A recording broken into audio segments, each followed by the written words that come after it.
is our foremost design criteria. We use various layers of higher level security the closer into the center of the campus you get. So just to enter this campus, my badge had to be on a pre-authorized access list.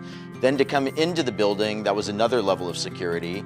To get into the secure corridor, which leads to the data center, that's a higher level of security. And the data center and the networking rooms are the highest level of security. And the technologies we use are different. Like for instance, in our highest level areas, we even use underfloor intrusion detection via laser beams. So I'm going to demonstrate going into the secure corridor now. One, I have to be on the authorized list with my badge. And then two, I use a biometric iris scanner to verify that it truly is me. Okay, here we are on the data center floor. The first thing that I notice is that it's a little warm in here. It's about 80 degrees Fahrenheit. Google runs our data centers warmer than most because it helps with the efficiency. You'll notice that we have overhead power distribution. Coming from the outside yard, we bring in the high voltage power, distribute across the bus bars to all of the customized bus taps that are basically plugs where we plug in all the extension cords. All of our racks don't really look like a traditional server rack.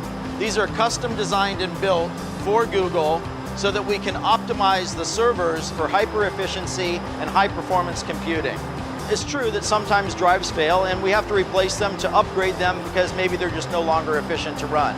We have a very thorough end-to-end chain of custody process for managing those drives from the time that they're checked out to the server till they're brought to an ultra-secure cage where they're erased and crushed if necessary. So any drive that can't be verified as 100% clean, we crush it first and then we take it to an industrial wood chipper where it's shredded into these little pieces like this. In the time that I've been at Google for almost 6.5 years now, we have changed our cooling technologies at least 5 times. Most data centers have air conditioning units along the perimeter walls that force cold air under the floor that then raises up in front of the servers and cools the servers. In our solution, we take the server racks and we butt it right up against our air conditioning unit. We just use cool water flowing through those copper coils that you see there. So the hot air from the servers is contained in that hot aisle. It raises up, passes across those coils, where the heat from the air transfers to the water in those coils, and then that warm water is then brought outside the data center to our cooling plant, where it is cooled down through our cooling towers and returned back to the data center, and that process just repeats over and over again.